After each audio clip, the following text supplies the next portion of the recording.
We do live in a world, or home theater world, where a lot of us like high back chairs because we want to kick back and relax in our home theaters.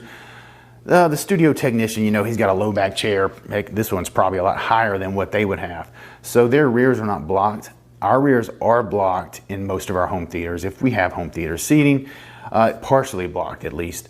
So the rears are a little bit different because they're compromised. The surround should not be blocked at any time. If someone sits next to you and blocks it, you need to think about adjusting the placement of your surrounds. We've already been over that. I pull mine slightly forward a little bit, but your rears, they're compromised.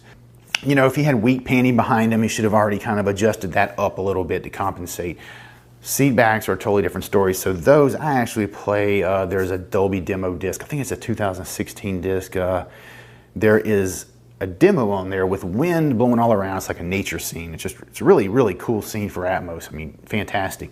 But when the wind's whipping around the room, I use that to set my rears. I usually boost them about 2 dB, if I've got high back seats.